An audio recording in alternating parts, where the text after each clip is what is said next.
ಇಂದ್ರ ಇದ್ದಾನೆ.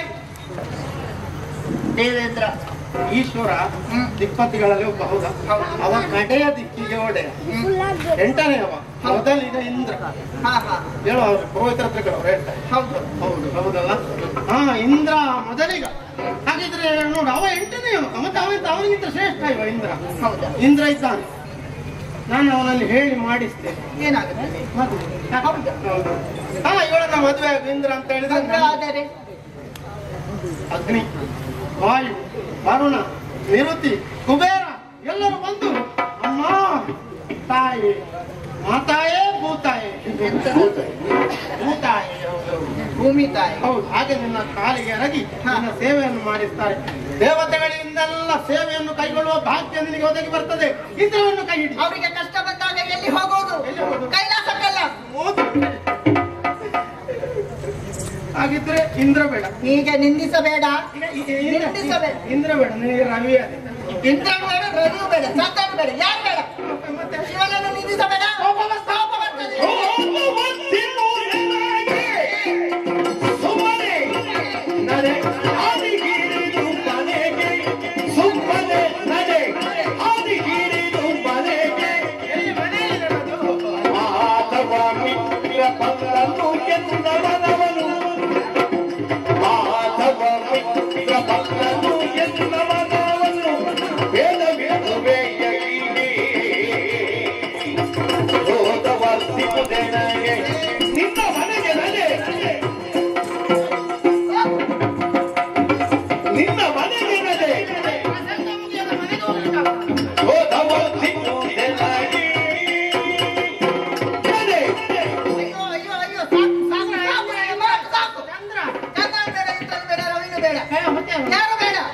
ಶಿವನನ್ನು ನಿಂದಿಸಬೇಡ.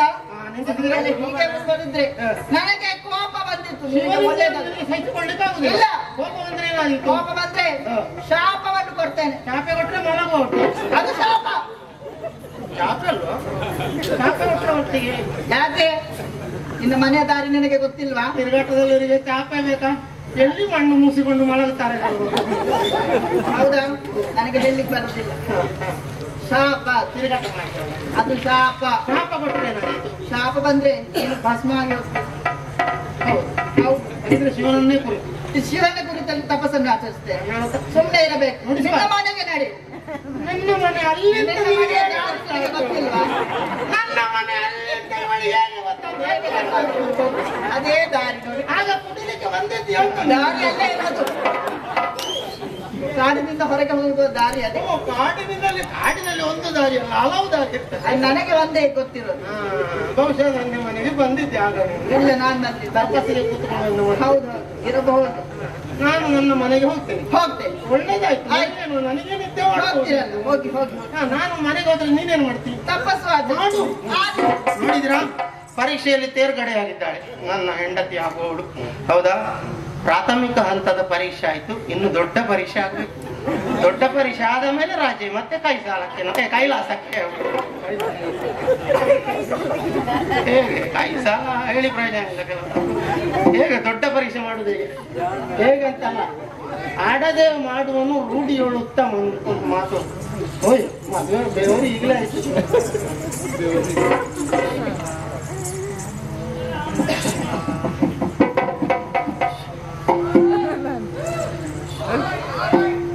ನಿಮಗೂ ಈ ಅಭ್ಯಾಸ ಉಂಟಾ ಅಂತ ನನಗೆ. ಹೌದಾ? ಅವರಿಗೆ ಒಳ್ಳೆ ಅಭ್ಯಾಸ ಉಂಟು. ಇಷ್ಟು ತಪಸ್ಸು ಮಾಡುದು ಅಂತ ನಾನು ಬಂದ ಮೇಲೆ ಬೇಕಾಯ್ತಲ್ಲ. ಅದ ಕಾರಣ ನಿನ್ನ ಮರಣಕ್ಕೆ ರಮಣ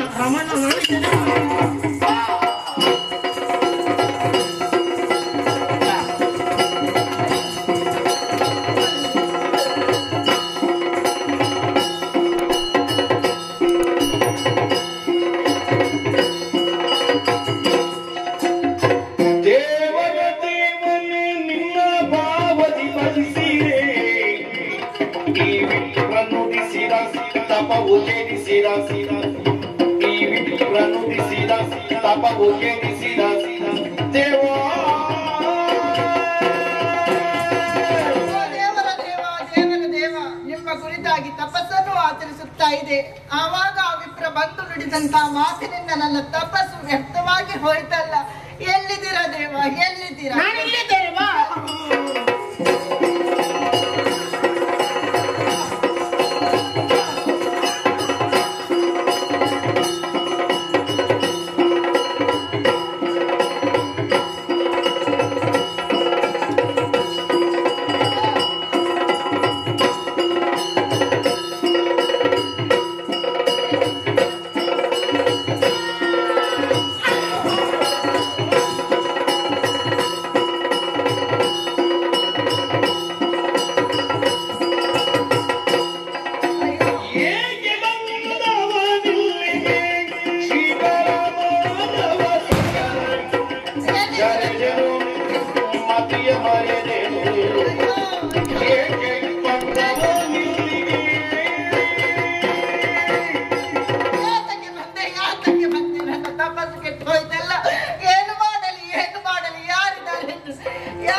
ಗಿರಿಜಯಂ ಸಂಭವಿಸಲಕ್ಕ ಸುರರು ಅಂಬರದಿ ನೆರೆದು ಪೂಮಳೆಯ ಕರೆಯುತ್ತ ತರುಣಿಗೆಯು ಶೋಕಮಂ ತಪ್ಪ ಬಿಟ್ಟು ಬೇಗಮಂ ಬರಿದೆ ದಂಡಿಸಲೇಕೆ ತರುಣಿಯೇ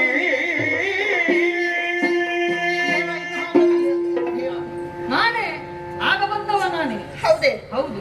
ಯಾತಕ್ಕೆ? ನಿನ್ನನ್ನು ಪರೀಕ್ಷೆ ಮಾಡಲು ಈಗ ಬಂದೆ. ಹೌದೇ? ನಾನು ಹಾಗೆ ಅಲ್ವಾ, ಪರೀಕ್ಷಿಸಿ ಪರಿಗ್ರಹಿಸುವವ. ಗಂಧವನ್ನು ತಿಳಿದಾಗ ಮಾತ್ರ ಅದರ ಪರಿಮಳ ಲೋಕಕ್ಕೆ ತಿಳಿಯುತ್ತದೆ. ಚಿನ್ನವನ್ನು ಬೆಂಕಿಗೆ ಹಾಕಿದಾಗ ಅದರ ಪರಿಶುದ್ಧತೆ ವ್ಯಕ್ತವಾಗ್ತದೆ. ನಿಜ. ನಿನ್ನ ಪರಿಶುದ್ಧತೆಯನ್ನು ಲೋಕಕ್ಕೆ ಸಾರಬೇಕು ಎನ್ನುವ ಉದ್ದೇಶದಿಂದಲೇ ಈ ರೀತಿ ನಾನು ವರ್ತಿಸಿದೆ. ಆದ್ರೆ ನೀನು ಯಾರು ಎಂಬುದನ್ನು ತಿಳಿದುಕೋ. ಈ ಹಿಂದೆ ನೀನು ದಾಕ್ಷಾಯಿಣಿಯಾಗಿದ್ದೆ, ದಕ್ಷ ಬ್ರಹ್ಮನ ಮಗಳಾಗಿದ್ದೆ.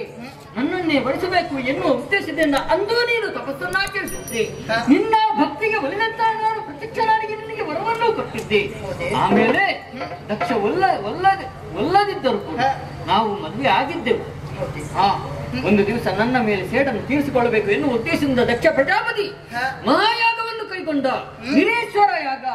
ನನ್ನ ಅಪ್ಪಣೆ ಇಲ್ಲದೆ ನೀನು ಹೊರಟು ಅಲ್ಲಿ ಅಪಮಾನಿತಳಾಗಿ ನಿನ್ನದೇ ಯೋಗಾಗ್ನಿಯಿಂದ ದಗ್ಧಳಾಗಿ ಹೋದೆ. ಮರಳಿ ನನ್ನನ್ನೇ ಪಡೆಯಬೇಕು ಎನ್ನುವ ಉದ್ದೇಶದಿಂದ ಹಿಮಂತನಿಗೆ ಮಗಳಾಗಿ ಹುಟ್ಟಿದ್ದಿ. ಹೌದೇ? ಹಾಗಾದ್ರೆ ನಮ್ಮ ಮದುವೆ ಆಗ್ತದೆ. ನೋಡು, ಕಾರಣ ತಾರಕಾಸುರನ ಕುಟಲಿಂದಾಗಿ ಲೋಕವೆಲ್ಲ ಕಂಗೆಟ್ಟು ಹೋಗಿದೆ. ಅದಕ್ಕಾಗಿಯೇ ನಮ್ಮನ್ನು ಜೊತೆ ಸೇರಿಸಿದ್ದಾರೆ ದೇವತೆಗಳು. ಸುಮ ವೃಷ್ಟಿಯನ್ನು ಸುರಿಸಿ ಶಿವಪಾರ್ವತರಿಗೆ ಜಯವಾಗಲಿ ಎಂಬುದಾಗಿ ಕೊಂಡಾಡ್ತಾ ಇದ್ದಾರೆ. ಇಲ್ಲಿ ಅಲ್ಲ, ಹಿಮಂತನು ಬರಬೇಕು, ದೇವತೆಗಳೆಲ್ಲ ಸೇರಬೇಕು, ನಮ್ಮ ಮದುವೆ ವಿಜೃಂಭಣೆಯಿಂದ ಕೈಲಾಸಗಿರಿಯಲ್ಲಿ ಆಗಬೇಕು. ಹೀಗೆ ಬಾರಿ ನೋಡಿದೆಯ ಎಂತ ಸುಖ ಜೀವನ ನಮ್ಮದು. ನಿನ್ನನ್ನು ಮಡದಿಯಾಗಿ ಪಡೆದ ಮೇಲೆ ನನ್ನ ಜೀವನ ಪಾವನವಾಯಿತು, ಧನ್ಯನಾದನು ನಾನು. ಗಣಗಳೆಲ್ಲ ಸೇರಿ ನಮ್ಮನ್ನು ದಿನನಿತ್ಯ ಪೂಜೆ ಮಾಡ್ತಾ ಇದ್ದಾರೆ. ಮಾತ್ರವಲ್ಲ, ವಸ್ತುವನ್ನು ತರುವಂತಹ ಕಾಯಕದಲ್ಲಿ ನೀನು ತೊಡಗುತ್ತಾ ಇದ್ದೀನಿ. ನನ್ನ ಭಕ್ತರು ಅಳೆದ ಬಳಿಕ ಅವರ ಭಸ್ಮವನ್ನು ತಂದು ನನ್ನ ಪಾದ ಸೇವೆಯನ್ನು ಮಾಡುತ್ತೀನಿ. ಅದು ದಿನವೂ ನನ್ನ ಸೇವೆಯಲ್ಲೇ ನಿರತಲಾಗಿದ್ದಿ. ಆದ್ರೆ ನೋಡು, ದಿನಗಳು ಕಳೆದಂತೆ ಗೊತ್ತಾಗಲಿಲ್ಲ. ನಮಗೆ ಒಬ್ಬ ಕುಮಾರ ಹುಟ್ಟಿದ್ದಾನಲ್ಲ, ನನ್ನ ತೇಜವನ್ನು ನೀನು ಧರಿಸಲು ಅಸಮರ್ಥನಾದ ಕಾಲದಲ್ಲಿ ಅಗ್ನಿಯು ಅದನ್ನು ಧರಿಸಿದ. ಅವನಿಗೂ ಸಾಮರ್ಥ್ಯವಿರಲಿಲ್ಲ, ಗಂಗೆಗೆ ವಿಸರ್ಜಿಸಿದ. ಗಂಗಾ ಮಾತೆ ಅವಳು ಕೃತ್ತಿಕೆಯರಿಗೆ ಒಪ್ಪಿಸಿದ್ದು.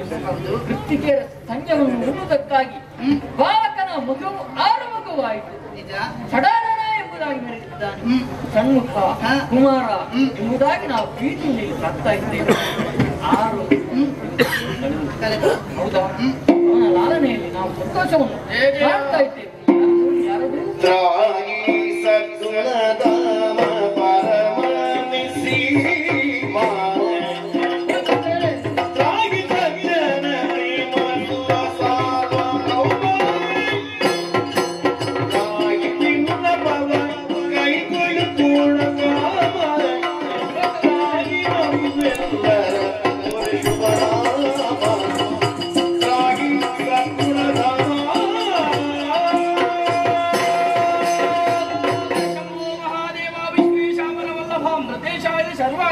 ಪಾರ್ವತೀಶಾಯ ನಮಃ. ಜಯ ಜಯ ಜಯ ಜಯ. ಹೇಳು ಭಗವಂತ, ಬಂದ ಉದ್ದೇಶ ಏನಾಯ್ತು? ಗೊತ್ತಾಯ್ತಾ? ಇಲ್ಲ. ಲೋಕಕಂಟಕನಾಗಿ ಮೆರೆಯುತ್ತಿದ್ದಾನೆ ತಾರಕಾಸುರ. ಆಹಾ. ಅವನ ವಧೆ ಶೀಘ್ರಾತಿ ಶೀಘ್ರದಲ್ಲಿ ಆಗ್ಬೇಕು. ಆ. ಮಗನಾದಂತ ಕುಮಾರನನ್ನು ಕಳಿಸಿಕೊಡ್ಬೇಕು ತಂದೆ. ನಕ್ಕನಸುರ ವಿರೋಧಿ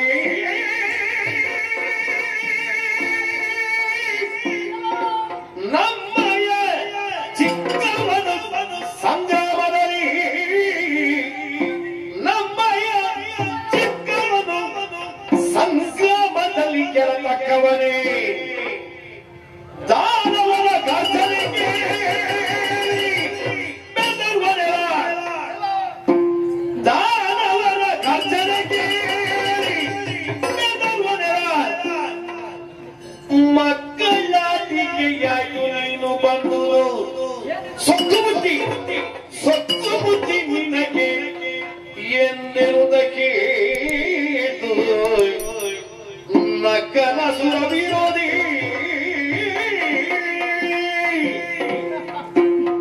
ಏನಯ್ಯ ಯಾಕಂದ್ರೆ ಮತ್ತೆ ನಗುವುದು ಯಾಕೆ ನೀವು? ಮತ್ತೆ ನಗದ ಇನ್ನೇನು ಮಾಡಿ ಏನು ನೀನು ಬಂದು ಹೀಗೆ ಕೇಳುವುದು, ನೀನು ಹೀಗೆ ಮಾತನಾಡುವುದು ಅಂದ್ರೆ ಸಣ್ಣವ ಬಾಲಕ ಇನ್ನೇನು ಆಟದಲ್ಲಿ ಅವ ತೊಡಗಬೇಕು. ಅಮ್ಮೆಗಾಲ ನಿಕ್ಕುತ್ತ ಅವ ಇದ್ದಾನೆ ಅಷ್ಟೇ. ಕುಮಾರನಾದ ಅವನನ್ನು ದುಷ್ಟನಾದಂತಹ ತಾರಕಾಸುರನ್ನು ಕೊಲ್ಲಲು ನೀನು ಅವನನ್ನು ಬಯಸ್ತಾ ಇದ್ದೀಯಲ್ಲ, ಏನು ಅಂತ ತಿಳಿ. ಭಗವಂತ ಲೋಕಕ್ಕೆ ಬಂದ ಕಷ್ಟ ಪರಿಹಾರ ಆಗ್ಬೇಕಾದ್ರೆ ಮಗನನ್ನು ಕಳಿಸಿ ಕೊಡಬೇಕು. ಲೋಕಕ್ಕೆ ಬಂದ ಆಟಕ್ಕೆ ಬೇಕಾದ್ರೆ ಮತ್ತೆ ಕಳಿಸಿ ಕೊಡಲಿ. ಇಲ್ಲ, ಈಗ ಆಟಕ್ಕೆ ಮತ್ತೆ ಕಲಿಸಲಿಕ್ಕಾಗುದಿಲ್ಲ. ಯಾಕೆ ನಿನ್ನ ಒಂದು ವೇಳೆ ನಾನು ಕಳುಹಿ ಕೊಟ್ಟರು ದುರುಳರ ಎದುರಿನಲ್ಲಿ ನಿಂತರೆ ಅವರ ಗರ್ಜನೆಯನ್ನು ಕೇಳಿ ಬೆದರ್ಲಿಕ್ಕಿಲ್ಲ, ಹೆದರ್ಲಿಕ್ಕಿಲ್ಲ. ಮತ್ತೆ ಹೆದರ್ಲಿಕ್ಕಿಲ್ವಾ? ಅವ ಓಡಿ ಬಂದಾನು. ಮಾತ್ರವಲ್ಲ, ಇಗೋ ನಿನ್ನ ಈ ಸೊಕ್ಕು ಮಾತುಗಳನ್ನೆಲ್ಲ ಬಿಟ್ಟು ಸುಮ್ಮಗಿದ್ರೆ ಒಳ್ಳೆಯದು. ನಮಗೆ ಸಿದ್ಧವರಿಸಬೇಡ, ಗೊತ್ತಾಯ್ತಿಲ್ಲ? ಇಲ್ಲ ಎಂದಿರುವುದಕ್ಕೆ ಒಂದು ನನ್ನ ಬಾಲನು ಪರಾಕ್ರಮವ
ಮೊದಲಾಗಿ ಪಾದತ್ರಯಗಳಿಗೆ ಷಣ್ಮುಖನ ಪ್ರಣಾಮಗಳು. ಹೇಳು. ನನ್ನದಾದಂತಹ ಕರ್ತವ್ಯದಲ್ಲಿದ್ದೆ ಇರುವಂತಹ ಹೊತ್ತಿಗೆ ಸುರಪರಾಡಿದ ಮಾತನ್ನ ಕೇಳಿದೆ. ದುರುಳ ತಾರಕಾಸುರನ ಬಾಧೆಯಿಂದ ದೆಸೆಗೆಟ್ಟಿದ್ದಾನೆ ಅನ್ನುವ ಹಾಗೆ. ಅಪ್ಪಯ್ಯ, ಚಿಂತೆ ಯಾಕೆ ಹೇಳಿ, ನಾನಿಲ್ವೇ, ನಾನು ಹೋಗ್ತೇನೆ ಅಪ್ಪಯ್ಯ. ಏನು ಮಾತಾಡ್ತಾ ಇದ್ದಿ? ಅವ ಹೇಳಿದ, ನೀನು ಕೇಳಿದಿ, ಓಡೋಡಿ ಬಂದೆ. ಆದ್ರೆ ನಿನ್ನನ್ನು ಕಳುಹಿ ಕೊಡಬಹುದಿತ್ತು, ನೀನು ಸಣ್ಣವನಲ್ಲವೇ?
ಯಾರಪ್ಪಯ್ಯ ಸಣ್ಣವ? ನೀನೇ. ನಾನೇ. ಮತ್ತೆ ಯಾವ ರೀತಿಯಲ್ಲಿ? ಇನ್ನು ನಿಮಗೆ 6 ದಿವಸ ಆಗಿ 7 ದಿವಸ ಆಗ್ಲಿಲ್ಲ. 6ನೇ ದಿವಸ ನಡೀತಾ ಉಂಟು. ಈಗಲೇ ನೀನು ಹೋಗ್ತೇನೆ ಯುದ್ಧಕ್ಕೆ ಹೋಗ್ತೇನೆ ಅಂತ ಹೇಳಿದ್ರೆ ನೀನು ಆಗ್ತದ? ನಾನು ಸಣ್ಣವ ಆಗಿರ್ಬಹುದಪ್ಪಯ್ಯ, ಆದ್ರೆ ನಾನು ಕಲಿತಂತಹ ವಿದ್ಯೆಗೆ ಕಿರಿತನ ಉಂಟೇ ಹೇಳಿ? ಇಲ್ಲಲ್ವಾ? ಅಂಕುಶ ಎಂಬ ಆಯುಧ ಸಣ್ಣದಾದ್ರೂ ಕೂಡ ದೊಡ್ಡದಾದಂತಹ ಆನೆಯನ್ನು ನಿಯಂತ್ರಿಸುವುದಿಲ್ವೇ? ಮೋಡ ಒಂದು ಸಣ್ಣದಾಗಿದ್ರು ಕೂಡ ಮಳೆಯನ್ನ ಸುರಿಸುವುದಿಲ್ವೇ? ಹೌದು ಅಪ್ಪಯ್ಯ, ಕಳುಹಿಕೊಡಿ, ನಾನು ಹೋಗಿ ಬರ್ತೇನಪ್ಪಯ್ಯ. ನಿನಗೆ ಉತ್ಸಾಹ ಇರ್ಬೋದು, ಉಲ್ಲಾಸ ಇರ್ಬೋದು, ಆದರೆ ದಾನವರು ಸಾಮಾನ್ಯರಲ್ಲ, ದುಷ್ಟರಿದ್ದಾರೆ. ಅವರಿಗೆ ಕಣ್ಣಿನಲ್ಲಿ ರಕ್ತ ಎನ್ನುವುದೇ ಇಲ್ಲ. ಹೌದು. ದುರುಳರು, ಅವರಿಗೆ ಹೃದಯ ಎನ್ನುವುದೇ ಇರುವುದಿಲ್ಲ. ಅವರು ನಿನ್ನ ತರನ್ನು ಕಂಡ್ರೆ, ಸಾಧುಗಳನ್ನು ಕಂಡ್ರೆ ಹರಿದು ಮುಕ್ಕುತ್ತಾರೆ ಅವರು. ಅಂತವರನ್ನು ನೀನು ಕಳುಹಿದ್ರೆ ಏನು ಮಾಡ್ತೀವಿ? ವಿಜಯಪ್ಪಯ್ಯ,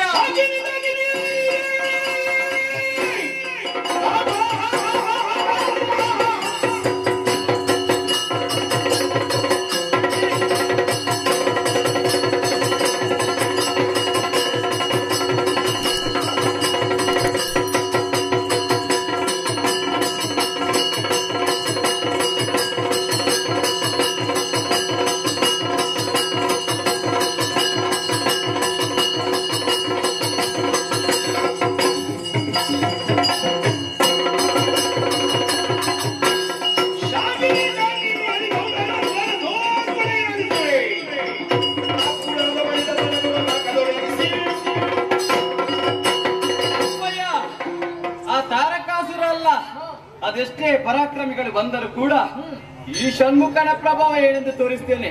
ಶಾಕಿನಿ, ಡಾಕಿನಿ, ಜ್ವಾಲಿನಿ, ಮಾಲಿನಿ ಮುಂತಾದವರಿಗೆ ರಕ್ತದ ಒಕ್ಕುಳಿಯಿಂದ ಔತಣವನ್ನು ಕೊಡ್ತೇನಪ್ಪಯ್ಯ. ಹೌದು.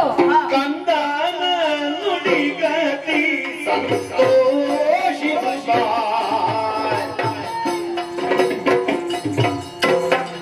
ಆನಂದದಿ ತೆಗೆದ ಚಂದದಿ ಎಂದು ಹೋಗೆನು ತಲಿ ಕಡುಗಿದ ನಂದನನು ಅರಸಿ ಕಂದನ ನುಡಿಗತಿ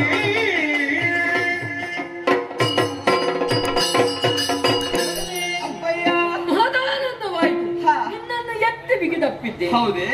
ಹೌದು ಮಗನೇ, ಸಂತೋಷವಾಯಿತು. ಸರಿ. ನಾನು ಯಾಕೆ ಹೀಗೆ ಹೇಳಿದೆ? ನಿನ್ನನ್ನು ಕೆಣಕಬೇಕು ಎನ್ನುವಂತ ಉದ್ದೇಶದಿಂದಲೇ ತುರುಪನಲ್ಲಿ ನಾನು ಹಾಗೆ ಮಾತಾಡಿದ್ದು. ಸರಿ, ನೀನು ಮುಂದೆ ಬರ್ತೀನಿ ಅಂತ ಗೊತ್ತಿತ್ತು ನನಗೆ.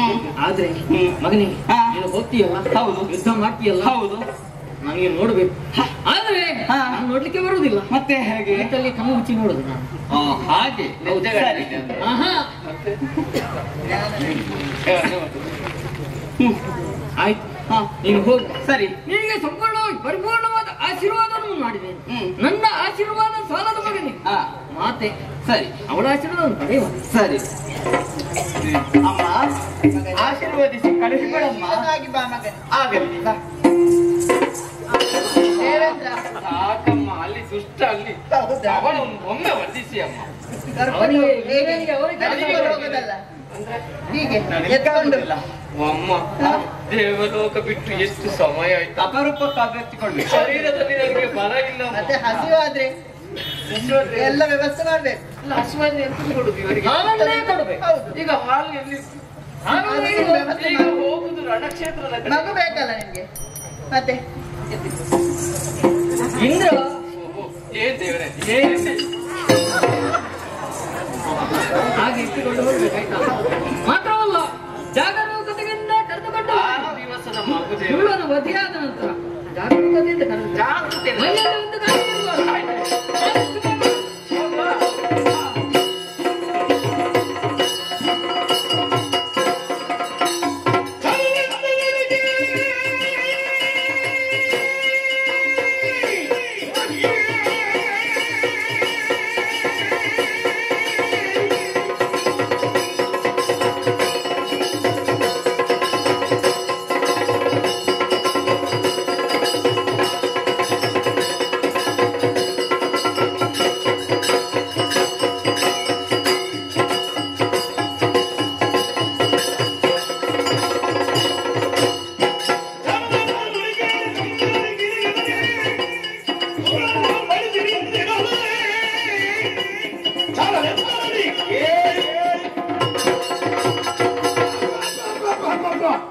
ಶರಣಾಡಿದಂತ ನುಡಿಯನ್ನು ಕೇಳಿದ ಕ್ಷಣ ಚಂಡದ ಮಳೆಯ ಸುರಿದಂತಾಗುತ್ತಾ ಇದೆ.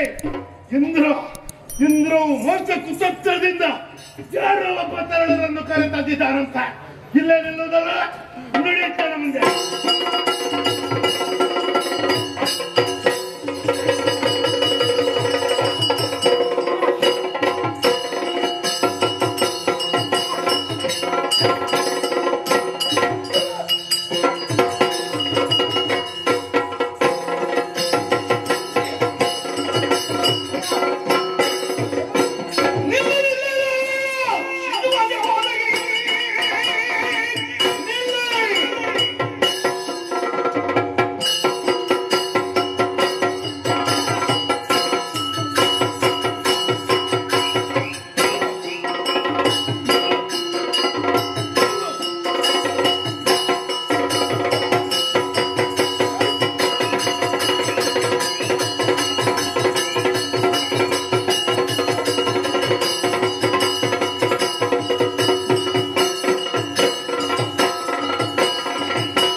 ಹೋಗಿ ನಿನ್ನಂತಹ ಮಕ್ಕಳ ಜೊತೆ ನಾನು ಯುದ್ಧವನ್ನು ಮಾಡಬೇಕಾಯ್ತಲ್ಲ.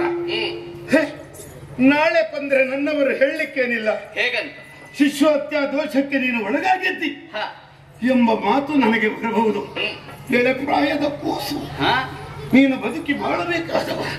ಈಗ ನಿನ್ನ ಜೊತೆಯಲ್ಲಿರುವಂತಹ ಮಕ್ಕಳು ಕರೀತಾ ಇದ್ದಾರೆ. ಎಲ್ಲಿಯಾದರೂ ಬುಗುರಿ ಆಟವನ್ನು ಆಡಿ ಕಾಲವನ್ನು ಕಳೆಯಬೇಕಾಗುತ್ತಾ ನೀನು ಇಷ್ಟು ಸಣ್ಣ ಭಾರವನ್ನು ಹಿಡ್ಕೊಂಡು ನನ್ನ ಮುಂದೆ ಬಂದು ನಿಂತಿದೆ ಅಲ್ವಾ? ನಡಿ ನಡಿ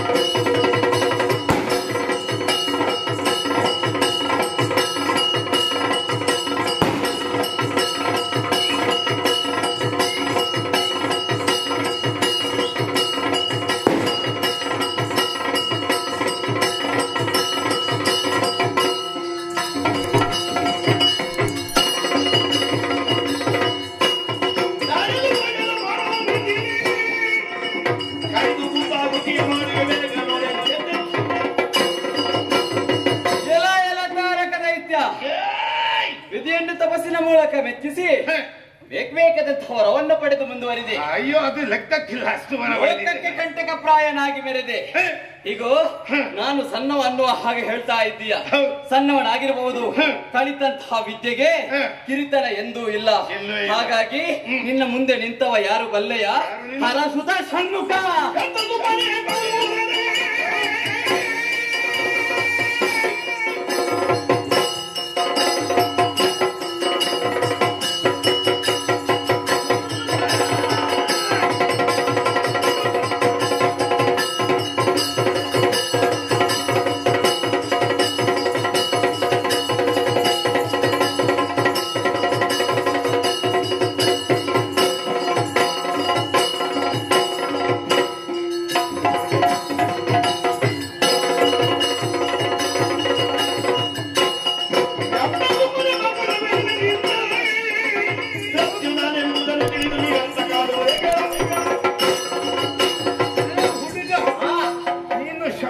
ನಿಜ. ಯಾವ ಮುಖವಾದರೆ ಏನಂತೆ?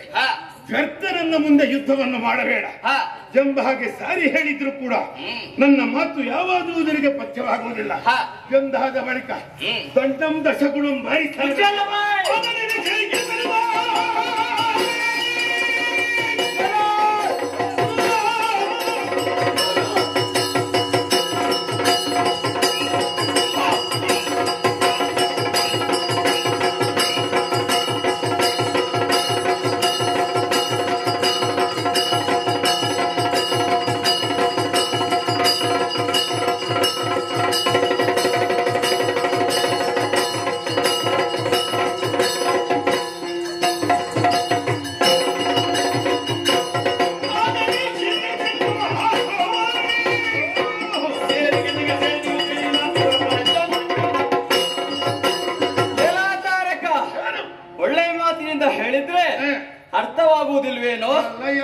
ನಿನ್ನ ವಿಧಿ ನಿನ್ನ ಹಣೆಬರದಲ್ಲಿ ನಿನ್ನ ಮರಣ ನನ್ನ ಕೈಯಿಂದ ಅನ್ನುವುದಾದ್ರೆ ಅದನ್ನು ತಪ್ಪಿಸುವುದಕ್ಕೆ ಯಾರಿಂದ ಸಾಧ್ಯ ಹೇಳು?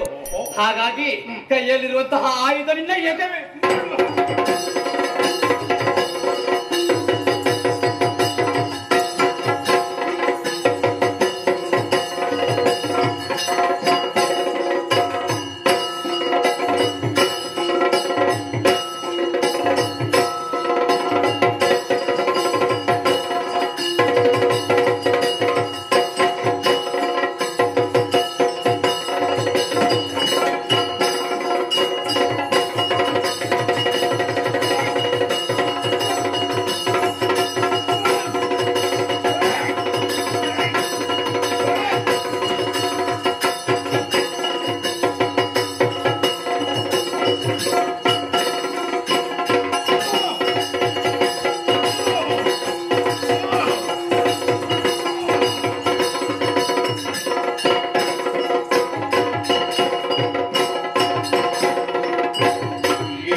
ತನ್ನ ಪ್ರಾಣವನ್ನೇ ಕಳೆದುಕೊಂಡ ಆತನ ಮರಣ ಷಣ್ಮುಖನ ಕೈಯಿಂದ ಆಗಬೇಕು ಅನ್ನುವ ಆಗಿದ್ರೆ ಯಾರಿಂದಲೂ ತಪ್ಪಿಸಲಾಗಲಿಲ್ಲ. ಮರಣವನ್ನೇ ಹೊಂದಿದ ಸಂತೋಷಗೊಂಡಂತಹ ಸುಮನಸರು ಪುಷ್ಪವೃಷ್ಟಿಯನ್ನು ಸುರಿಸುತ್ತಾ ಇದ್ದಾರೆ. ಇನ್ನು ನನ್ನದಾದಂತಹ ಕ್ಷೇತ್ರವನ್ನು ಸೇರಿಕೊಳ್ಳಬೇಕಾಗಿದೆ. ಹೊರಡ್ತೇನಂತೆ.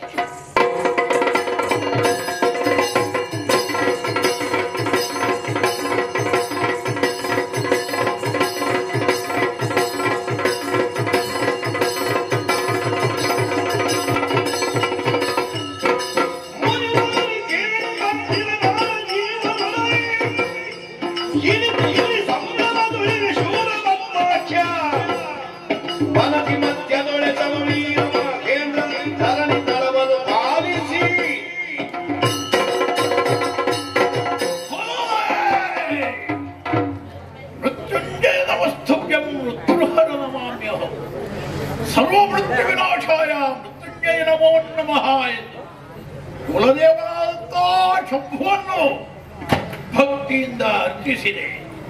ಬಿಲ್ವಪತ್ರೆಯ ಪುಷ್ಪವನ್ನು ಪ್ರಸಾದ ರೂಪದಲ್ಲಿ ಧರಿಸಿದೆ. ರಾಜ ಪೋಷಾಕುಗಳಿಂದ ಅಲಂಕೃತನಾಗಿ ಅಸುರಕುಲ ಸಂಭೂತನಾದಂಥ ನಾನು ವೈಭವೋಪೇತವಾದಂಥ ಈ ವೀರ ಮಹೇಂದ್ರ ನಗರಿಯ ಸಭಾ ಸ್ಥಾನದತ್ತ ಬಂದು ಗುರುವರಿಯರನ್ನು ಮನವರಿಕೆ ಮಾಡಿಕೊಂಡು ವಿಷ್ಠವನ್ನು ಏರಿದೆ. ಪ್ರಪಂಚದಲ್ಲಿ ಪ್ರಖ್ಯಾತಿಯನ್ನು ಹೊಂದಿದ್ದು ನಮ್ಮ ಈ ಪಟ್ಟಣ ಅಸಾಮಾನ್ಯವಾದ ಯೋಗ್ಯತೆಯಿಂದ ಕೂಡಿದೆ. ಶರದಿಯ ಮಧ್ಯದಲ್ಲಿ ವೀರ ಮಹೇಂದ್ರ ನಗರಿ ಸಾಮಾನ್ಯವಾದ್ದಲ್ಲ. ಜಲದುರ್ಗ, ಅಗ್ನಿದುರ್ಗ, ವಾಯುದುರ್ಗ, ವನದುರ್ಗವೇ ಅಲ್ಲದ ಸಪ್ತ ದುರ್ಗಗಳಿಂದ ಆವೃತನಾಗಿ ವೈಭವೋಪೇತವಾಗಿ ಮೆರೆದಾಡುತ್ತಾ ಇದೆ. ಇದಕ್ಕೆ ನನ್ನ ಸರ್ವ ಪ್ರಯತ್ನವೇ ಸಾಕ್ಷೀಭೂತವಾಗಿದೆ. ನವಬ್ರಹ್ಮರಲ್ಲೊಬ್ಬರಾದ ಕಶ್ಯಪರಿಂದ ಸುರಸಾಂಬನವರ ಪುಣ್ಯಗರ್ಭದ ಮೂಲಕ ನಾವು ಹುಟ್ಟಿಕೊಂಡವರು 4 ಮಂದಿಗಳು ನೋಡಿ. 3 ಗಂಡು 1 ಹೆಣ್ಣು. ಶೂರಪದ್ಮ, ತಾರಕ, ಸಿಂಹಾಸ್ಯ ಹಾಗೂ ಅಜಮುಖಿ 4 ಮಂದಿಗಳು ಬೆಳೆದು ದೊಡ್ಡವರಾಗುತ್ತಾ ಇದ್ದಾಗ ಸಹೋದರನಾದ ತಾರಕ ಹಾಗೂ ತಮ್ಮನಾದಂಥ ಸಿಂಹಾಸ್ಯ ವಿಧಾತನನ್ನು ಒಲಿಸಿಕೊಂಡೆವು. ಅನರ್ಘ್ಯವಾದ ವರಬಲವನ್ನು ಪಡೆದೆವು. ಶಿವಾಂಶ ಸಂಭೂತನಿಂದ ಹೊರತು ಮರಣದೇ ಇಲ್ಲದಂಥ ವರಪ್ರಸಾದವನ್ನು ಪಡೆದೆವು. ಆದ್ರೇನು ಮಾಡೋಣ? ಶೋಣಿತ ನಗರಾಧೀಶ ತಾರಕನಾದರೆ ಈ ಮಹೇಂದ್ರ ನಗರಿಗೆ ಒಡೆಯ ನಾನಾಗಿದ್ದೇನೆ. ಸರ್ವ ಸಂಪತ್ತುಗಳಿಂದ ನಿಬಿಡವಾಗಿದೆ. ಎಂದಿನಂತೆ ಸಭೆಯಿಂದ ಬಂದು ಒಮ್ಮೆ ದೃಷ್ಟಿಯನ್ನು ಹರಿಸಿದರೆ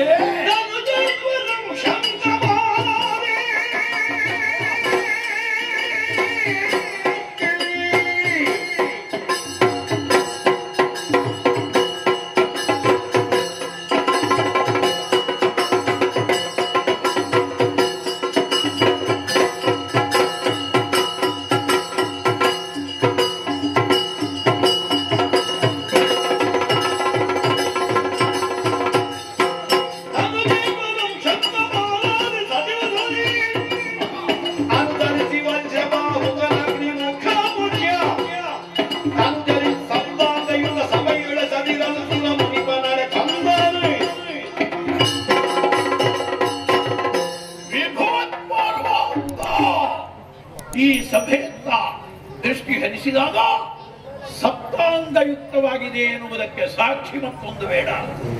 ಪ್ರಧಾನ ಮಂತ್ರಿಯಾದಂತಹ ಶಂಖಪಾಲ, ಹಾಗೆ ಇನ್ನುಳಿದಂತಹ ವಜ್ರಬಾಹು ಮೊದಲಾದಂತಹ ಅಷ್ಟಾಮಾತ್ಯರಿಂದಲೂ ವಿರೋಧಿ ವ್ರಾತವನ್ನು ಸರಿಪಡಿಯುವುದಕ್ಕಾಗಿರುವ ದಂಡನಾಯಕತ್ವವನ್ನು ವಹಿಸಿದ ಸೇನಾಧಿಕಾರಿಗಳಿಂದಲೂ ನಿಬಿಡವಾದಂತಹ ಸಭೆಯನ್ನು ಕಂಡಾಗ ನಾನೇ ಭಾಗ್ಯಶಾಲಿ ಎನ್ನುವಂತಹ ತೃಪ್ತಿಯನ್ನು ಹೊಂದಿ ಎಂದಿನಂತೆ ಇದ್ದಾಗ ಅರಕ್ಷಣಗಳ ಮೊದಲು ದೇವಮುನಿಪರಾದಂತಹ ನಾರದನ ಆಗಮನವಾಯಿತು.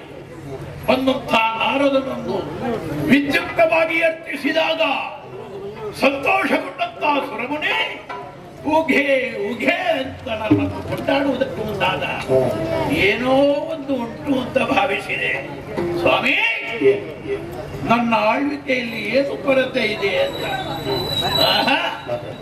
ನಿನ್ನಲ್ಲಿ ಕೊರತೆ ಇದ್ರೆ ಉಳಿದವರಲ್ಲಿ ಏನು ಅಂತ ಹೇಳಿದರು.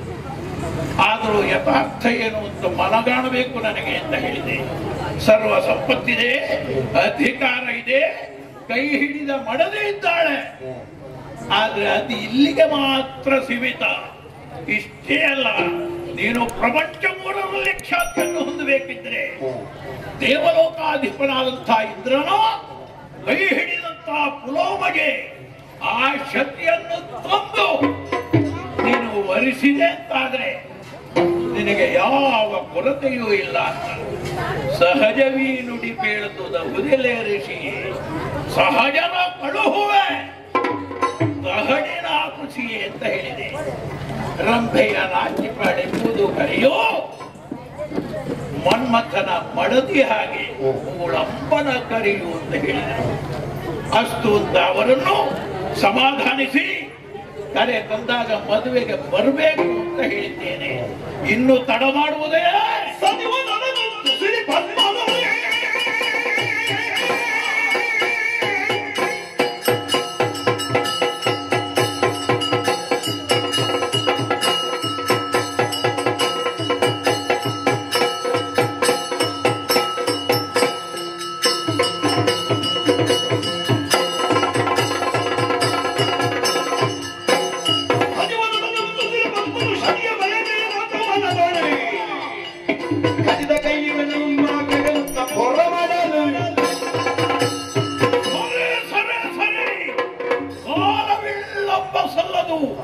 ಶುಭಕ್ಷ್ಯ ಶೀಘ್ರವು ಎನ್ನುವಂತೆ ಆದಷ್ಟು ಬೇಗ ಅಮರಲೋಕದತ್ತ ಹೋಗಿ ಆ ಶಕ್ತಿಯನ್ನು ತರುವಂತಹ ಹಂಬಲ ನನಗಿದೆ. ಹೇಗೆ ಸಿದ್ಧನಾಗೋಣ?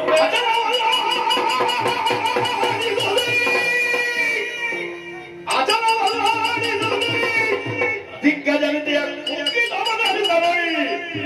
ವಿಧಿರತಿಗೋಲ ವೀರನಗ ರವಿಕೋಪ ಇದ್ದಂತ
ತುಂಬಿದಂತಹ ಸಭೆಯಲ್ಲಿ ದೃಢವಾದಂತಹ ಒಂದು ತೀರ್ಮಾನವನ್ನು ಮಾಡಿ ಸುರಪುರದ ಮೇಲೆ ದಾಳಿಯನ್ನು ಮಾಡುವರೆ ಮುಂದಾದಂತಹ ಕ್ಷಣದಲ್ಲಿ ನಿನ್ನ ಎದುರಾಗಿ ಕಾಣಿಸಿಕೊಂಡವ ನಾನೇ ಬಾಣಗೋಪ.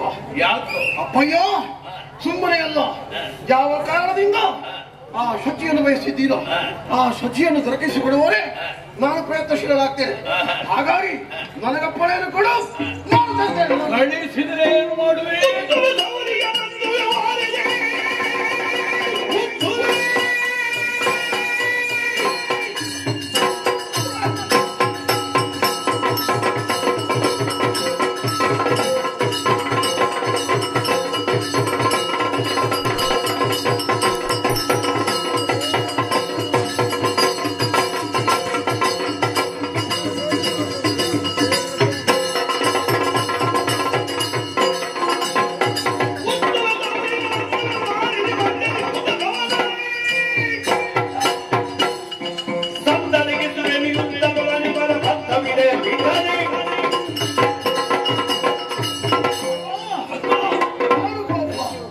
ಆರಂಭದಲ್ಲಿ ನಾನು ಹುಟ್ಟಿಕೊಂಡಂತಹ ಕ್ಷಣದಲ್ಲಿ ಸೂರ್ಯನನ್ನೇ ದುಡುಕುವುದಕ್ಕಾಗಿ ಹೋದೆ.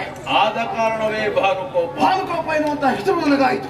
ಅಪ್ಪಯ್ಯ, ನಾನು ಕಾಮಪುತ್ರ ಅಲ್ಲ, ನಾನೊಬ್ಬ ಕರ್ಮಪುತ್ರನಾಗಬೇಕು ಎನ್ನುವಂತ ಮಹದಾಶ ನನಗುಂಟು. ಹಾಗಾಗಿ ನನಗೆ ಅಪ್ಪಣೆಯನ್ನು ಕೊಟ್ಟದ್ದೇ ಹೌದಾಗಿದೆ. ಆ ಕ್ಷಣದಲ್ಲೇ ನೇರವಾಗಿ ಸುರಪುರವನ್ನು ಸೇರಿ ಇಂದ್ರಾದಿ ಸಿಂಹಾಸನಗಳಿಗೆ ಸೇರಿ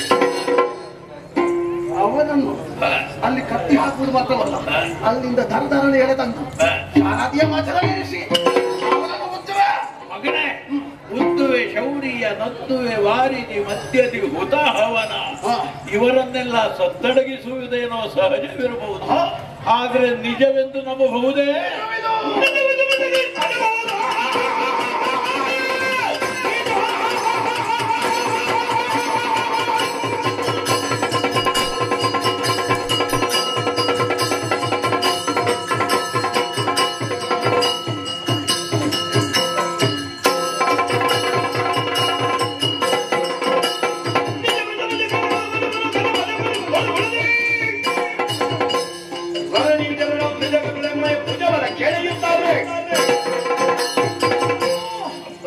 ನನ್ನ ಮಾತಿನಲ್ಲಿ ನಿಮಗೆ ಭರವಸೆ ಇಲ್ಲ ಅಂತ ಕಾಣ್ತಾರೆ.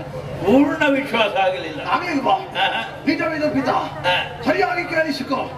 ನನ್ನ ಪರಾಕ್ರಮದ ಮುಂದೆ ನನ್ನನ್ನು ಪರೀಕ್ಷೆ ಮಾಡುವಂತ ಉದ್ದೇಶದಿಂದ ಆ ಭವ ಬರ್ತಾನ ಅಲ್ಲ ಹರ ಬರ್ತಾನ ಯಾವನೇ ಬರಲಿ ಬಂದರೆ ಯಾವ ಕ್ಷಣದಲ್ಲಿ ಹೆಸರಾರೆ ಹರನ ಮೂರನೇ ಕಣ್ಣಿನಲ್ಲಿ ಸುರಿಸದೆ ಹೋದ್ರೆ ನಿನ್ನ ಮಗ ನಾನು ಬಾಲಗೊಪ್ಪನಲ್ಲ, ಕೊಡಪ್ಪ ನನಗೆ ಕೊಡು. ಎಂದೆನಲ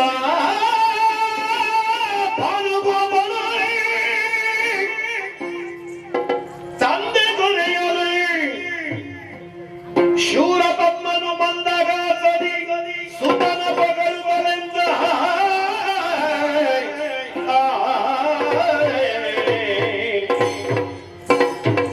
ಎಂದರಿನ ಮಗನೇ ಬಂದುದೀ ನುಡಿ ಮನೆಗೆ ಸೂರ್ಯನ ಹಿಂದೆ ತುಳುಕಿದ ವೀರ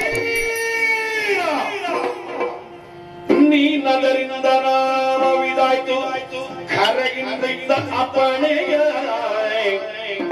ಎಂದೆನು ತಲ ಭಾನುಗೋಪನು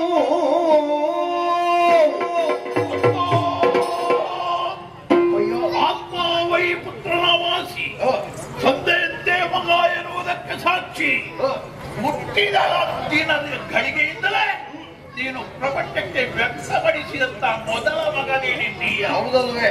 ಆ ಲೋಕಕ್ಕೆ ಬೆಳಕನ್ನು ಬೀಳುವ ಭಗವಾನ್ ಭಾಸ್ಕರನನ್ನೇ ಹುಡುಕುವುದಕ್ಕೆ ಹೋದ ಕಾರಣ ಗುರು ಶುಕ್ರರು ಹೇಳಿದ್ರು ಅವನ ಯೋಗ್ಯತೆಗೆ ಭಾನುಕೋಪ ಅಂತ ಹೆಸರಾದೀತು ಅಂತ. ಭಾಸ್ಕರನನ್ನೇ ನಾನು ಬಿಡ್ತಿದ್ದೆ, ಮತ್ತೆ ಉಳಿದವನು ಬಿಡ್ತಿದ್ದೆ. ಹೌದು ಮಗನೇ, ಆದ ಕಾರಣವೇ ಆ ಭಾನುಕೋಪ ಎನ್ನುವ ನೆಗಳತೆಯ ನಾಮಕ ಇಂದು ಖರೆಯಾಯಿತು ಮಗ, ಖರೆಯಾಯಿತು, ಖರೆಯಾಯಿತು. ಸರಿಯಪ್ಪ, ನೀನಾಡಿದಂತೆ ಹೋಗಿ ಆ ಮಂದಮತಿಗಳ ದೇವತೆಗಳನ್ನು ಸದಬಡಿದು ತಡೆಯುವುದಕ್ಕೆ ಬಂದ್ರೆ ಅಜಭವ ಮುಖ್ಯರನ್ನು ಧರ್ಮ ಮುಖದಲ್ಲಿ ಬಿಡಬೇಡ, ಬಿಡುವುದಿಲ್ಲ.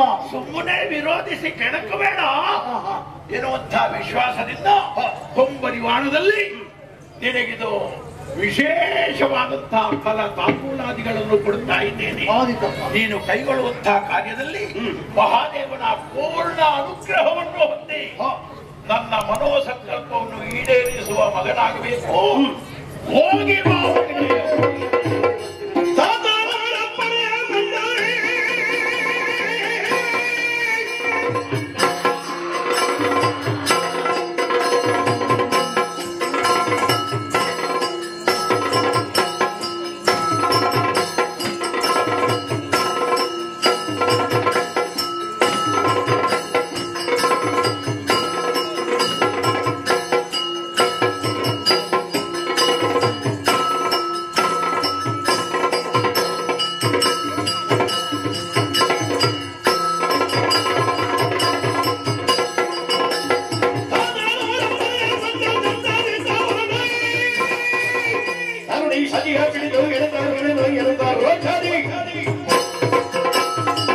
ತಂದೆಯವರಿಂದ ಆಶೀರ್ವಾದವನ್ನು ಪಡೆದೆ. ಕೇವಲ ಅಪ್ಪನ ಆಶೀರ್ವಾದ ಸಿಕ್ಕಿದ್ರೆ ಸಾಕಾಗುವುದಿಲ್ಲ, ಅಮ್ಮನ ಆಶೀರ್ವಾದವು ಮುಖ್ಯ. ಅಮ್ಮನಲ್ಲಿ ವಿಷಯ ಹೇಳಬೇಕು, ನೋಡಿ ತಿಳ್ಕೊಳ್ಳೋಣ.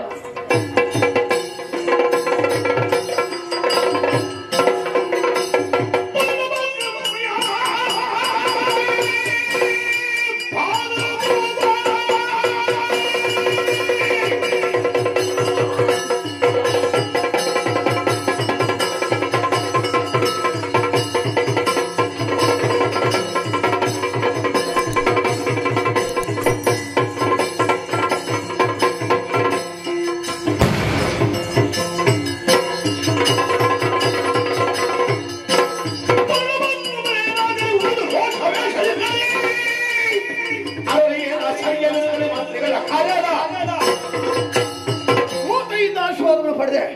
ಯೋಗ್ಯವಾದ ರೀತಿಯಲ್ಲಿ ನನ್ನನ್ನು ಆಶೀರ್ವದಿಸುವವನಿದ್ದಾಳೆ. ಮನಸ್ಸು ಸಂತೋಷವಾಯಿತು. ಕೇವಲ ನಾನು ಒಬ್ಬನೇ ಹೋಗುವುದಲ್ಲ, ಸೇನೆಯ ಸಿದ್ಧತೆ ಆಗಬೇಕು.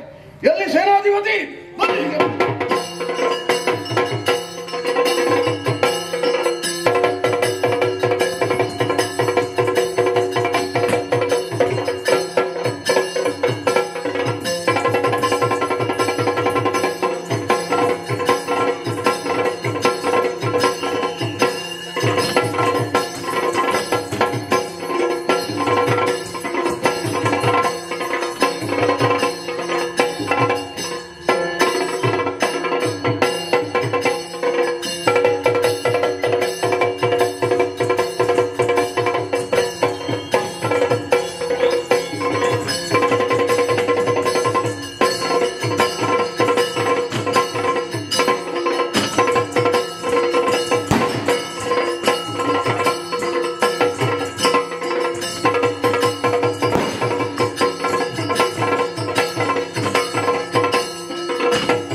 ನಮ್ಮನ್ನು ಬರಬಾರಬೇಕಿದ್ರೆ ಕಾರಣ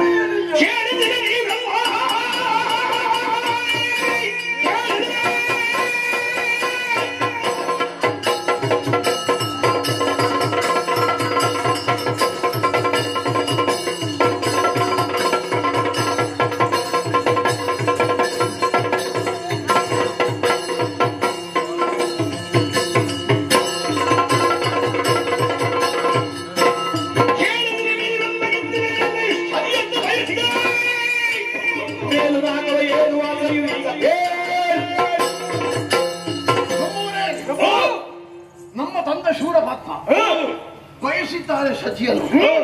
ಸುಮ್ಮನೆ ಅಲ್ಲ, ಶೂರಪಾತ್ರನಿಗೆ ಮಾಡದೆ ಉಂಟು, ಅದು ಕೂಡ ಶಚಿ ಯಾಕೆ ಕಾರಣ ಉಂಟು.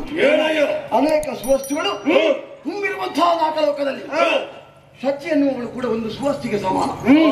ಒಳ್ಳೆಯ ವಸ್ತು, ಅವಳನ್ನು ಅನುಭವಿಸಿದ್ರೆ ಅದಕ್ಕಿಂತ ದೊಡ್ಡ ಸುಖ ಬೇರೆ ಇಲ್ಲ. ಹಾಗಾಗಿ ಶಚಿಯನ್ನು ಮದುವೆ ಆಗುವುದಕ್ಕೆ ಹೊರಟಿದ್ದಾರೆ. ಸಚಿಯನ್ನು ಬಯಸಿದ್ದೇನು ಸರಿ, ಅವನಾಗಿ ಹೊರಟು ನಿಂತಹ ಗಳಿಗೆಯಲ್ಲಿ ಅವನ ಪಾಲಿಗೆ ಧೈರ್ಯದ ಮಾತನ್ನು ಹೇಳಿದ್ದೇನೆ. ನಿಮಗೆ ಬೇಕಾದ ಶಚಿ ಅಲ್ವಾ? ಸುರಪದೇವಿ ಅಲ್ಲ, ಶಚಿ ಬೇಕಾದ ಶಚಿ. ಹಾಗಾಗಿ ಅಂತಹ ಶಚಿಯನ್ನು ನಾನೇ ಕರೆತರುತ್ತೇನೆ ಎನ್ನುವ ಹಾಗೆ ಸ್ವರ್ಗಲೋಕದ ಮೇಲೆ ದಾಳಿ ಮಾಡಬೇಕು. ಏನು ಅಭಿಪ್ರಾಯ?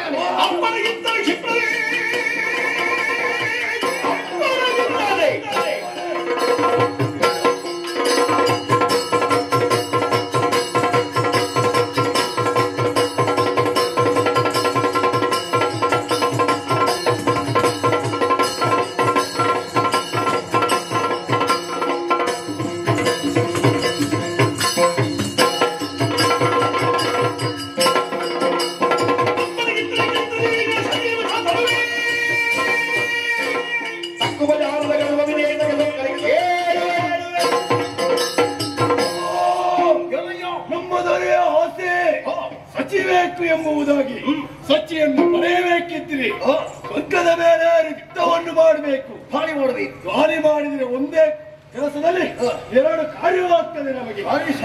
ದೇವಾಲಕರ ಪದವಿ ನಮಗೆ ಸಿಗ್ತದೆ, ಸಚಿವ ಸಿಗ್ತಾ ಅಂತಾದ್ರೆ ಇನ್ನು ತಡೆ ಯಾಕೆ? ಒಡಿ ಅಪ್ಪಣೆ.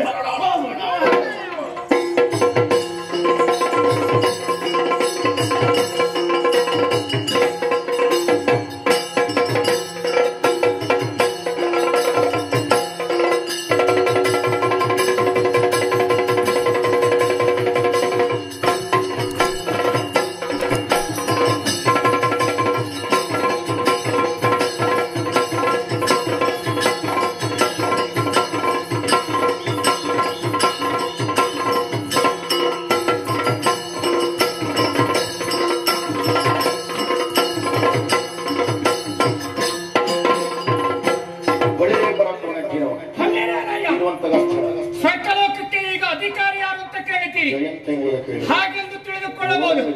ಅನೇಕವಿದೆ, ಯಾರಲ್ಲಿ ನಮ್ಮ ಗುರುಗಳನ್ನು ಬರುವುದಕ್ಕೆ ಹೇಳಿ. ಗುರುಗಳೇ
ಮೊದಲಾಗಿ ನಿಮ್ಮ ಪವಿತ್ರವಾದಂತಹ ಚರಣಾರವಿಂದಗಳಿಗೆ ಎರಗಿಕೊಳ್ಳುತ್ತಾ ಇದ್ದೇನೆ. ಶುಭವಾಗ್ಲಿಯಪ್ಪ.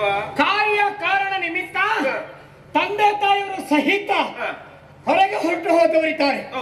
ಆ ಸಂದರ್ಭದಲ್ಲಿ ಇಲ್ಲಿ ಯಾರು ಇಲ್ಲ ಅನ್ನುವಂತಹ ಭಾವನೆ ಯಾರಿಗೂ ಬರಬಾರದೆನ್ನುವಂತ ಉದ್ದೇಶವನ್ನು ಇರಿಸಿಕೊಂಡು ಅಧಿಕಾರಿಯಾಗಿ ನನ್ನನ್ನು ನೇಮಕ ಮಾಡಿ ಹೋದವರಿದ್ದಾರೆ.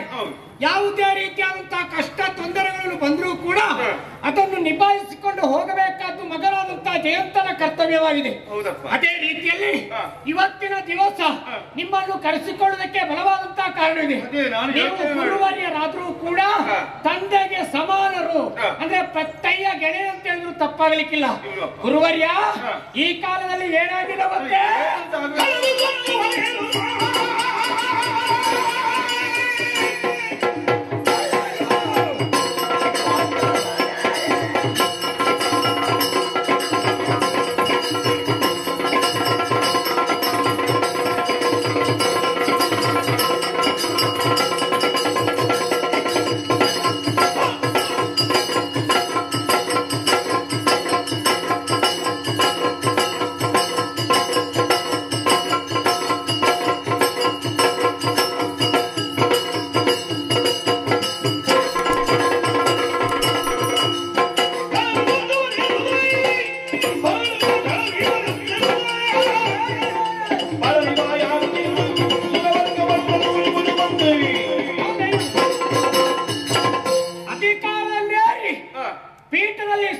ಖುಷಿಯಿಂದ ಕುಳಿತು ಕಾಲ ಕಳೆಯುತ್ತಿರುವಂತಹ ಸಂದರ್ಭ ನಮ್ಮವರಾದಂತಹ ದೇವತೆಗಳು ಓಡಿಕೊಂಡು ಬಂದಾಡಿದಂತಹ ವಿಚಾರ ವರ್ತಮಾನ ಕಾಲದಲ್ಲಿ ತನ್ನಂತಾದಂತಹ ಸ್ಥಿರಂತ ಪ್ರಜ್ಞೆಯನ್ನು ಸ್ಥಾಪಿಸಿ ಭೂಲೋಕದಲ್ಲಿ ಶೂರ ಪದ್ಮ ಎನ್ನುವಂತಹ ದಾನವ ಆಳ್ತಾ ಇದ್ದಾರಂತೆ.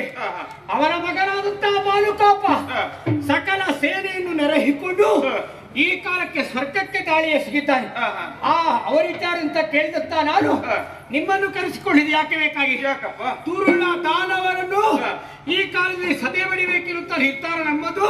ನಿಮ್ಮ ಅಭಿಪ್ರಾಯ ಏನು? ಅವ ಈ ಹೊತ್ತಿನಲ್ಲಿ ಯಾಕಾಗಿ ಬರಬೇಕು? ಕಾರಣ ಉಂಟು.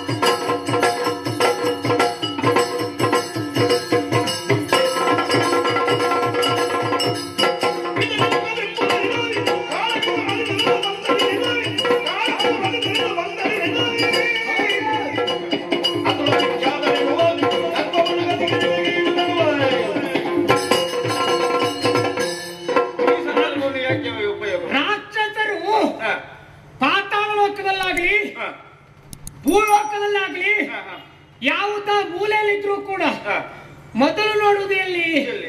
ಮೇಲು ಲೋಕವನ್ನು. ಸ್ವರ್ಗಲೋಕ ಯಾವಾಗ ಸಿಗ್ತದೆ, ಅಲ್ಲಿ ಅಧಿಕಾರ ಪೀಠವನ್ನು ಯಾವಾಗ ಹೊಂದದೆ, ಒಮ್ಮೆ ಏನು ಕೆಲಸ ಮಾಡದೆ ಒಮ್ಮೆ ಅದನ್ನೆಲ್ಲ ಕಸಿದುಕೊಳ್ಳೋಣ ಅಂತ ಯೋಚನೆ ಮಾಡಿಯೇ ಬರುದು. ಯಾಕಂದ್ರೆ ಇಲ್ಲಿ ಬಂದ್ರೆ ಏನು ಕೆಲಸ ಮಾಡಬೇಕಾಗಿಲ್ಲ, ಸುಖದ ಜೀವನ ನಡೆಸಬಹುದು. ಆದ್ರೆ ಅದನ್ನೆಲ್ಲ ತಿಳಿದುಕೊಳ್ಳುವಂತ ವ್ಯಕ್ತಿಗಳು ಈ ಕಾಲದಲ್ಲಿ ಏನು ಆಲೋಚನೆ ಮಾಡಿದ್ದಾರೆ? ತಂದೆಯವರಿಲ್ಲ ಅಂದ್ರೆ ದೇವಲೋಕದಲ್ಲಿ ದೇವೇಂದ್ರ ಈಗ ಇಲ್ಲ ಅನ್ನುವ ಕಾರಣದಿಂದಲೇ ಬಂದವರು ಇದ್ದಾರೆ. ಅವನಿಗೆ ಅಲ್ಲಿ ತವನಿಗೆ ಗಾಳಿ ಸುತ್ತಿ ಹೋಗದೆ ಇರ್ತದ, ಎಲ್ಲಿ ಆದ್ರೂ ಹೋಗಿರ್ಬೇಕು. ತಂದೆಯವರು ಇಲ್ಲ ಅನ್ನುತ್ತ ವಿಚಾರವನ್ನು ಅರಿತಂತ ಆತ ನೇರವಾಗಿ ಬರ್ತಾ ಇದ್ದಾರೆ. ಯಾಕೆ? ತಂದೆಯವರಿಲ್ಲ ಅಂತ ಸಂದರ್ಭದಲ್ಲಿ ಈ ದೇವಲೋಕವನ್ನು ಕಾಪಾಡಿಕೊಳ್ಳೋದಕ್ಕೆ ಯಾರು ಇಲ್ಲ, ಸುಲಭದಲ್ಲಿ ಸಿಗಬಹುದು ಅನ್ನುವ ಕಾರಣಕ್ಕಾಗಿ ಅವರು ಬಂದೇ ಬಂದಿ. ಅಪ್ಪ ಇಲ್ಲಿದ್ರೆ ಹೊಡೆದಾಟ ಬಡಿದಾಟ ಯಾರು ಮಾಡೋದಕ್ಕೆ ಮುಂದಾಗ್ತಾರೆ? ಜನ ಇಲ್ಲ. ನಾಯಕ ನೆನ್ನುವ ಮುಂದುವರೆದು ಹೋದ್ರೆ ಮಾತ್ರ ಹಿಂದಿನಿಂದ ಬರುವುದಲ್ವೇ? ಹಾಗಾದ್ರೆ ದೇವೇಂದ್ರ ಇಲ್ಲ ಅಂತ ಹೇಳಿ ಆದ್ರೆ ದಿಕ್ಪಾಲಕರು ಬರುವುದಕ್ಕೆ ಸಾಧ್ಯವಿಲ್ಲ. ಅವರು ಕೂಡ ಹೆದರಿ ಕುಳಿತುಕೊಳ್ತಾರೆ. ನಾವು ಒಂದು ಯಾವುದೇ ಕೆಲಸ ಇಲ್ಲದೆ ಸಂತೋಷದಿಂದ ಇಲ್ಲಿ ಅಂತ ಅಧಿಕಾರವನ್ನು ಹೊಂದಬಹುದು ಅನ್ನುವಂತ ಉದ್ದೇಶವನ್ನು ಇರಿಸಿಕೊಂಡು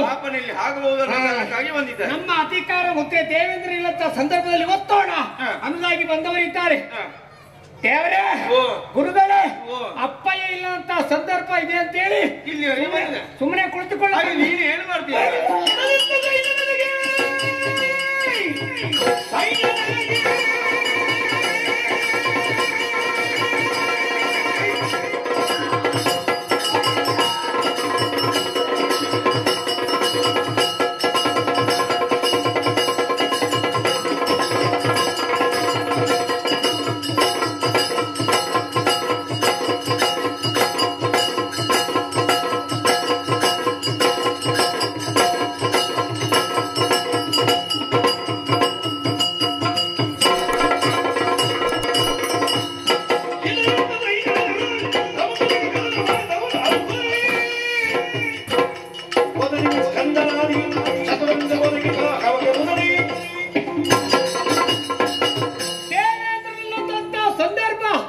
ದೇವೇಂದ್ರನ ಮಗನಾದಂತಹ ಜಯಂತಿನಿಗೆ ಯೋಗ್ಯವಾದಂತಹ ಸಮಯ ಸಂದರ್ಭ ಒದಗಿ ಬಂದಿತ್ತು ಅಂತ ಹೇಳಿ ತಪ್ಪಾಗಲಿಕ್ಕಿಲ್ಲ.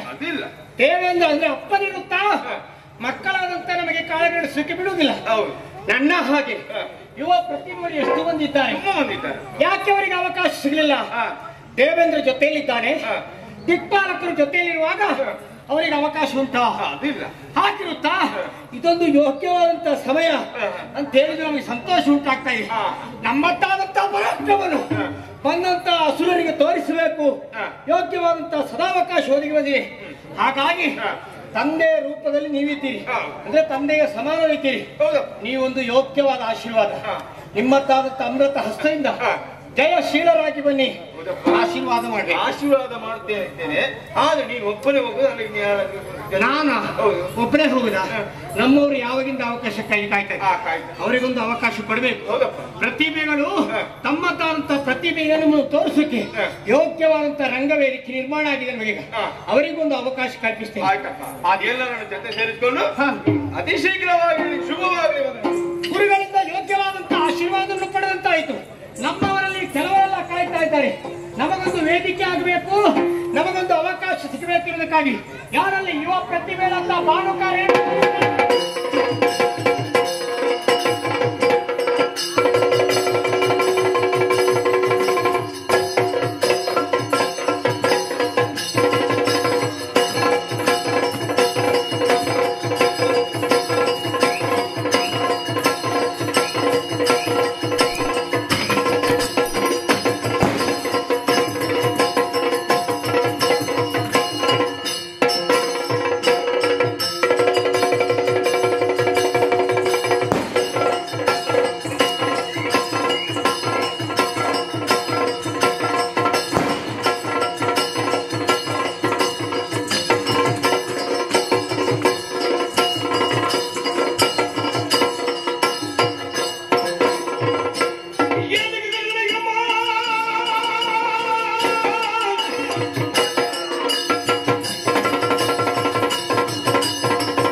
ವರ್ತಮಾನ ಕಾಲದಲ್ಲಿ ರಾಕ್ಷಸ ಸೇನೆ ಎಂಬುದು ನಮ್ಮತ್ತಾದಂತಹ ದೇವಲೋಕಕ್ಕೆ ದಾಳಿ ಎಸಗಿದ್ದಾರೆ. ದೇವಲೋಕವನ್ನು ಉಳಿಸಿಕೊಳ್ಳಬೇಕಾದ್ದು ನಮ್ಮತ್ತಾದಂತಹ ಆದ್ಯ ಕರ್ತವ್ಯ. ಏನು ನಿಮ್ಮ ಅಭಿಪ್ರಾಯ?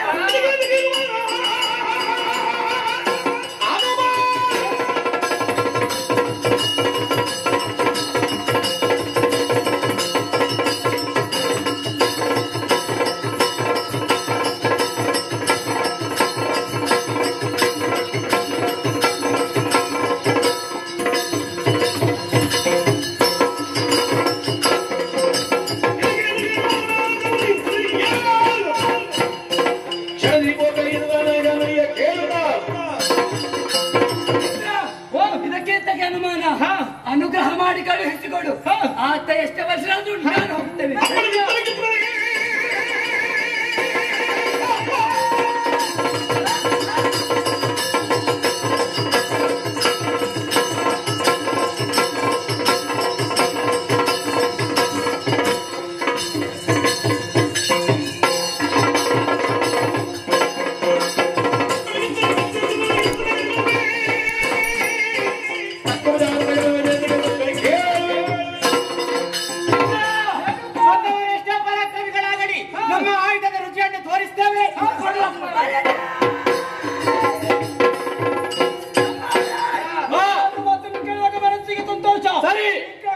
ಕೈಗೊಳ್ಳಬೇಕು.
ಯಾರು ಇಲ್ಲ ಎಂಬಂತಹ ವಿಚಾರವನ್ನು ತಿಳಿದು ನಾಕವನ್ನು ಪಡೆಯುವುದಕ್ಕಾಗಿ ಬಂದಿದ್ದೀಯಾ?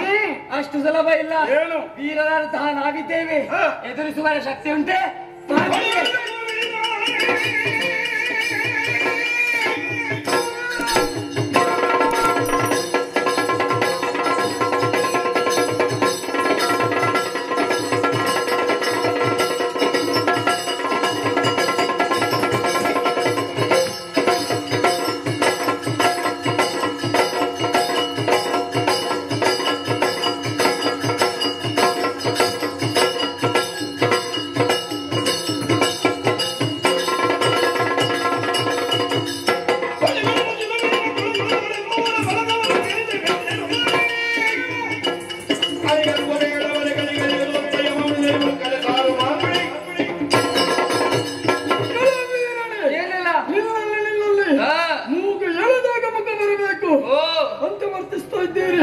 ಯಾಕೆ ಗೊತ್ತಾ?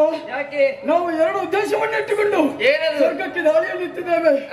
ಒಂದನೇ ಉದ್ದೇಶ ಇಲ್ಲಿ ಅಧಿಕಾರ, ಎರಡನೇದು ಆ ಸಚ್ಚಿ ನನ್ನ ಜೊತೆಯಲ್ಲಿ ಕಳಿಸಿ.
ಬಂದವರು ನೇರವಾಗಿ ಮೊಸರದ ಹಾದಿಯನ್ನು ಹಿಡಿಯುವಲ್ಲಿ ನಾವಿದ್ದೇವೆ.